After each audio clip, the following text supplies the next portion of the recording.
Então, gente, diante dessa canção e trazendo aí para o tema da transparência, algumas questões aqui naturalmente vão emergir, né?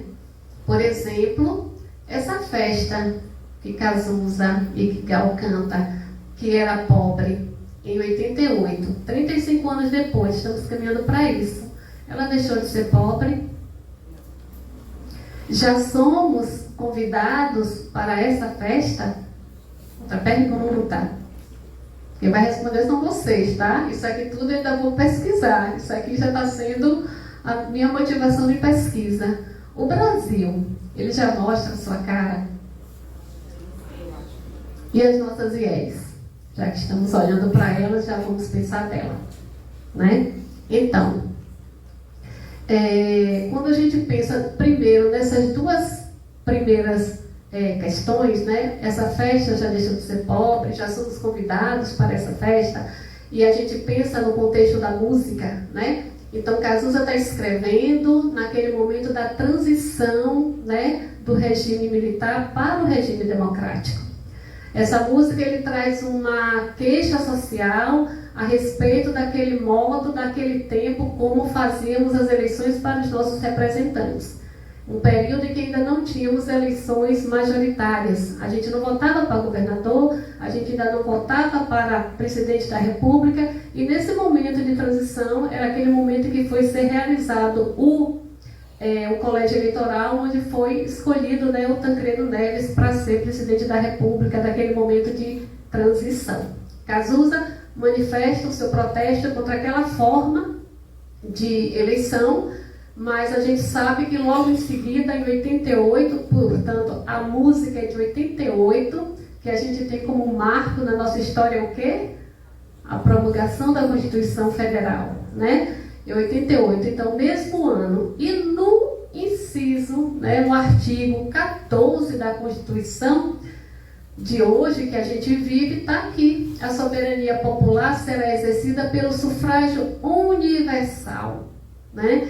E pelo voto direto e secreto com valor igual para todos. Então, o contexto hoje é diferente daquele momento, né, pelo menos do ponto de vista normativo, institucional, legal, que Cazuza escreveu. E aí, né, a gente pode dizer, o Brasil já mostra sua cara? Antes de passar para essas perguntas, a gente fica na responsabilidade de responder as duas primeiras. Essa festa já deixou de ser pobre? Quando Cazuza disse que essa festa era pobre, é porque essa festa não tinha povo. Mas hoje, essa festa tem povo. Então a gente pode dizer que, pelo menos em parte, ela não é mais tão pobre. Nós tivemos eleições esse ano, onde mais de 120 milhões de pessoas estavam nessa festa, diferentemente daquele contexto, né? Então, de certa forma, essa festa já deixa de ser tão pobre, né? Não sei se a gente pode dizer que ela é rica ainda, né? E nós, sim, já somos convidados a participar dela. Não estamos mais do lado de fora do colégio eleitoral. Nós somos esse colégio eleitoral, tá? Bom, e a gente segue para as nossas perguntas e vê se o Brasil já mostra a sua cara, finalmente, e as nossas IES. É isso que agora também a gente precisa pensar, né? Refletir a respeito disso. Então, para fincar essa nossa reflexão, eu trago aqui algumas coisas da literatura, cacuete de professor. Tudo que a gente escreve tem que buscar quem escreveu antes de mim, quem disse o quê, né? Para a gente ver se vai construindo aí esse edifício do conhecimento.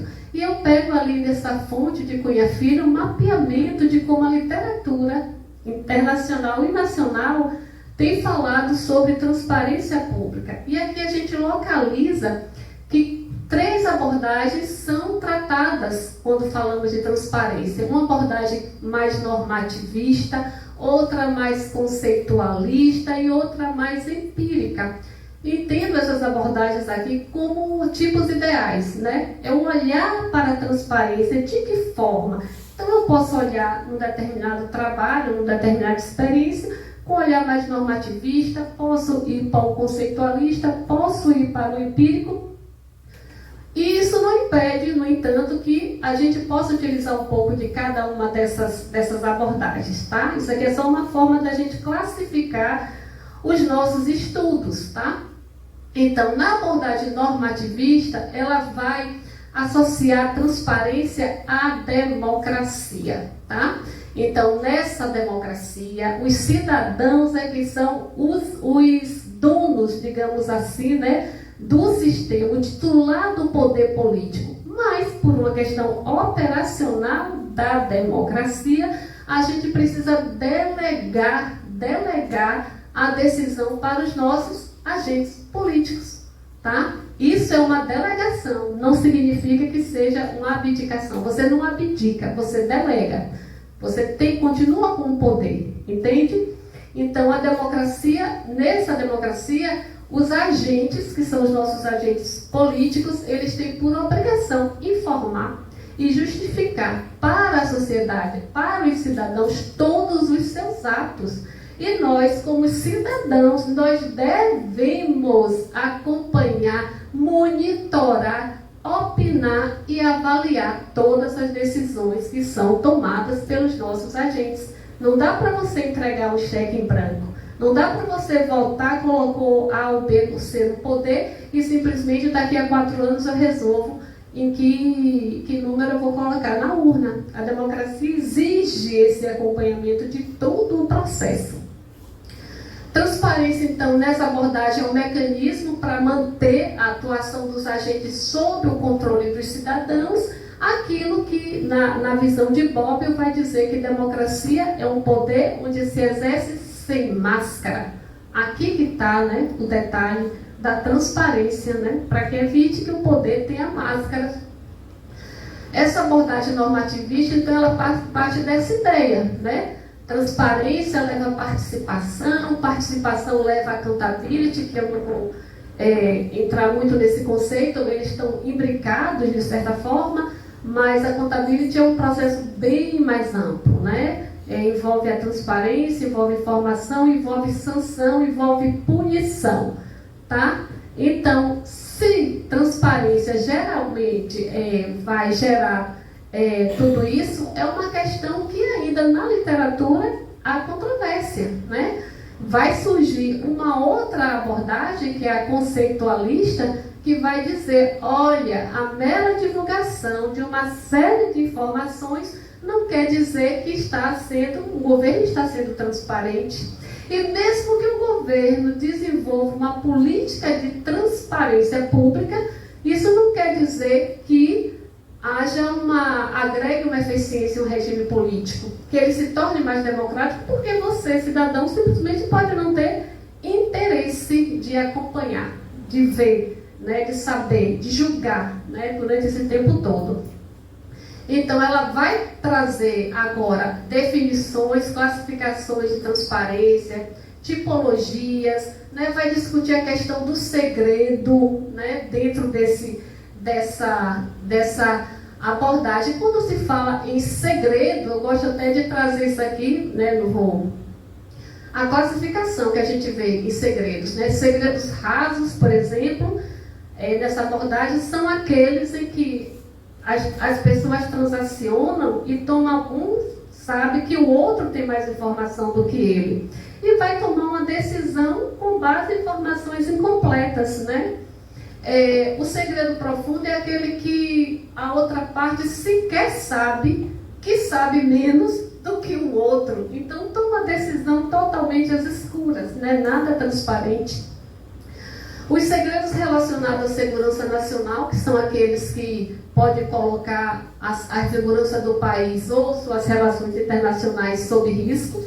Os segredos burocráticos, que eu acho bem interessante, porque parte de uma ideia que é a burocracia, né? E pensemos aqui nós como burocratas, universitários, agentes da universidade, né? Mesmo que não esteja claro que a exposição de uma certa informação causaria danos, ele prefere guardar. Parece que é uma tendência, né, natural de querer ser menos transparentes. E também os segredos políticos, esse que nos preocupa, utilizar também nos preocupam, né? Utilizado pelos agentes da alta hierarquia, que pode ter interesse em esconder informação que pode dificultar o avançar de sua agenda e ocultar condutas que sejam embaraçosas ou ilícitas. E na tipologia de transparência, lembra que a gente está falando aqui da abordagem conceitualista? A gente encontra vários tipos, mas eu selecionei apenas uma tipologia aqui, porque nos trabalhos nacionais a gente olha muito transparência ativa e transparência passiva. Então eu digo, bom, então vou focar isso aqui com o grupo. A transparência ativa sendo aquelas em que os organismos divulgam, né, por iniciativa ou por obrigação, uma obrigação legal que é imposta. Então, a informação sai do órgão, do agente para a sociedade. E tem também a transparência passiva, que já é aquela que não está disponível com facilidade, mas que o cidadão deseja obter. E para isso, ele faz a requisição ao Estado e o Estado deverá, então, atender. Então, essa passiva é uma provocação do cidadão para o Estado. Quando fala nativa, é aquela que ele já entrega. Olha, já entreguei tudo aqui, nem vem me perguntar mais. Mas sempre tem aquela coisinha, né? Que até por conta do tal segredo burocrático, a gente deseja saber e pode ir lá perguntar. Então, quando você atende a essa demanda, a gente pode dizer que é um órgão cuja transparência passiva também está no nível interessante, um nível bom. Na abordagem empírica, vai medir os efeitos desses mecanismos. Então, nessa abordagem empírica, a gente olha muito, principalmente, os efeitos das leis de acesso à informação, que eu acredito que aqui nesse evento ela deve ter sido muito debatida, muito discutida, né? Agora também com o advento da Lei Geral de Proteção de Dados, tivemos até algumas defesas aí, achando que um conflitava com a outra, mas isso já acabou. Está muito claro que a LGPD não impede o acesso das informações conforme estabelece a lei, tá? Então, quando a gente vê, então, assim, de 88 para cá, né, voltando aí o contexto da música, né, quais foram os instrumentos de transparência que foram adotados no país ao longo desse tempo? Estou falando aqui instrumentos formais, legais, enfim, do arcabouço legal mesmo, tá? Então, a gente pega assim, ó, rapidinho, né, de 88 para cá, a Constituição, que é o nosso grande marco, a Lei dos Arquivos, a LRF, a criação da Corregedoria Geral da União, que em 2003 virou Controladoria Geral da União, Portal de Transparência, Lei de Transparência, e finalmente a gente chega aqui na boa, na lei, né? Porque de Lei da Transparência para cima, muitas das coisas ali estavam focadas muito ainda em execução financeira, nas contas públicas, por conta do descalabro de conta, por conta do volume de casos de corrupção.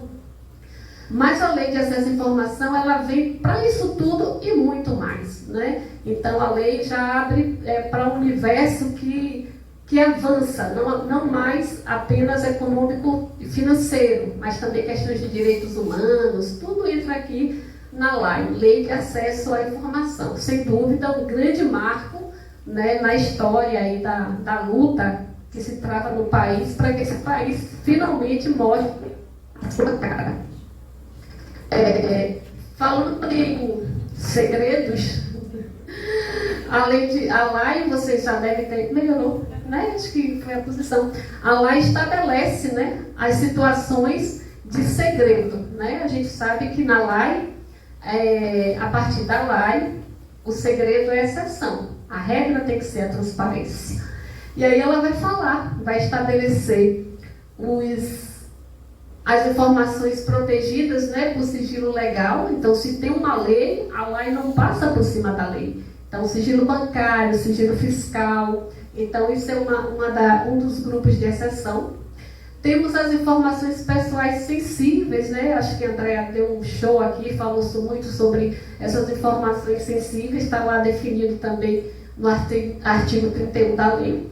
E tem as informações que possam afetar a segurança do Estado ou da sociedade. E aqui você classifica, né, em termos de 5, 15 ou 25 anos. Então é isso só que a lei limita, né, que a lei traz como exceção à regra da transparência, tá? Mas como nem tudo são flores, né, nos últimos anos nós tivemos pelo menos duas situações que fazem que a gente pense que essa transparência não está tão garantida, né? 35 anos, mas a gente ainda tem que estar vigilantes.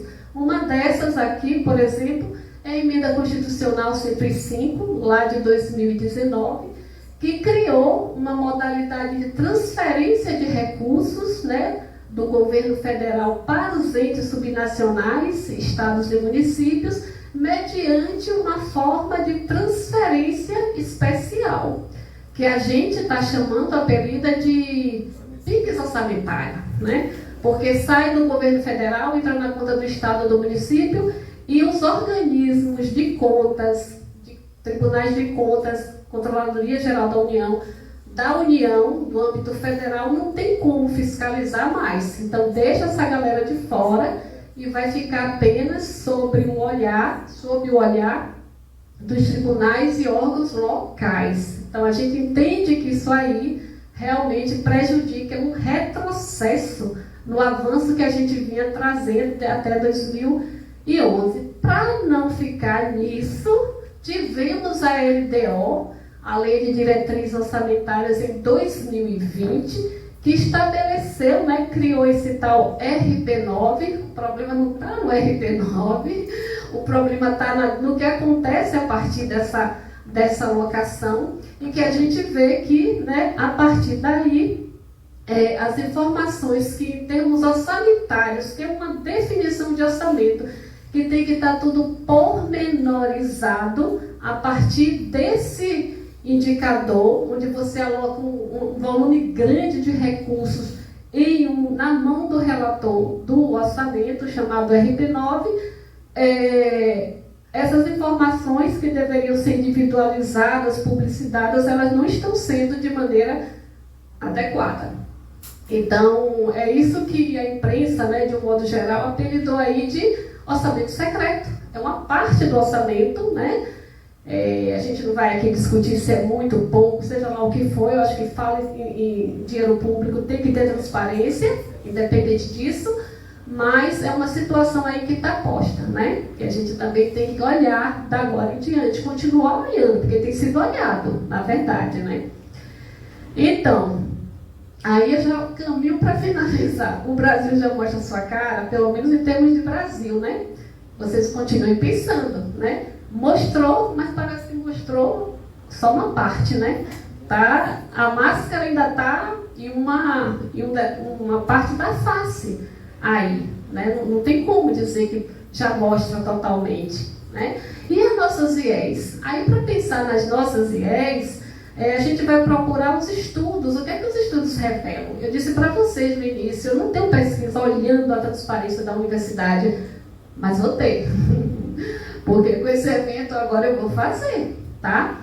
Então, o que é que os estudos revelam? Eu fui lá, na busca no Google, coloquei transparência pública nas universidades federais, porque o nosso evento é federal, e procurei publicações recentes, só a partir de 2020, para poder fazer uma seleção mais atualizada, para ver praticamente o hoje. Como é que estão as nossas instituições federais de ensino, tá? Páginas em português. Então, só eu olhei em português.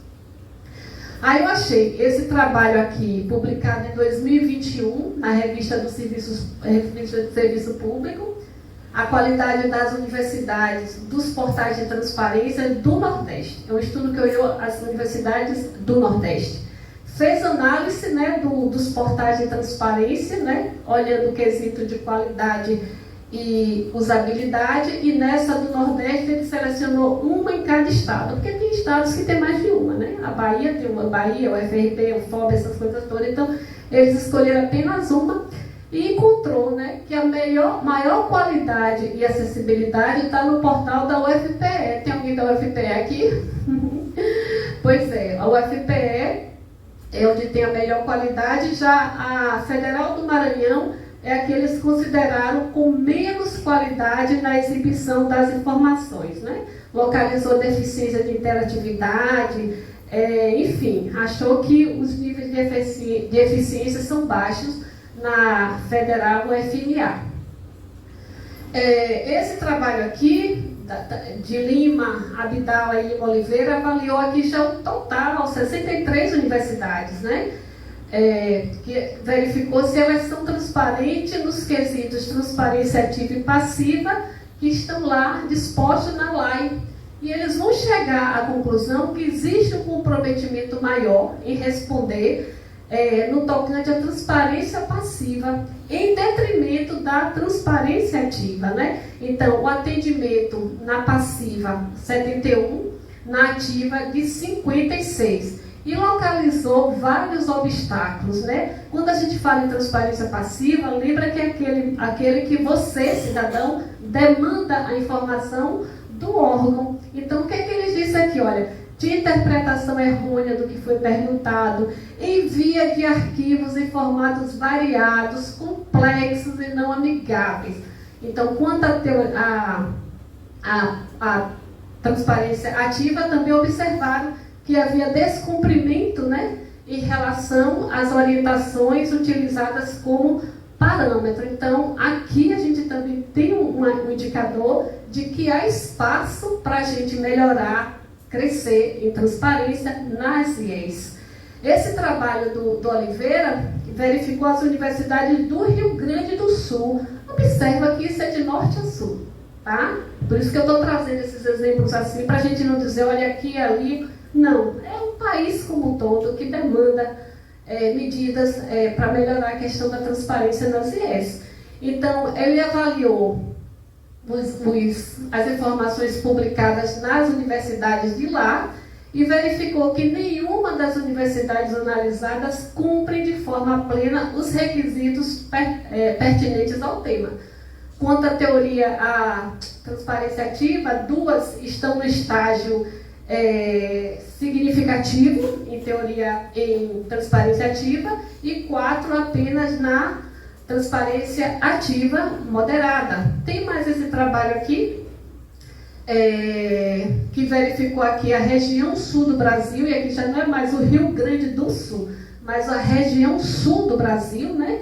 E aqui um trabalho mais amplo, porque olhou 29 instituições, sendo que 11 federais, 9 estaduais, 3 municipais e 6 institutos federais, e encontrou também nesse estudo, olha, o estudo de 2020, baixo nível de transparência, especialmente nas municipais. Verificou que nessas aí, nas municipais, né, as instituições são incapazes de dar pleno atendimento online, tá?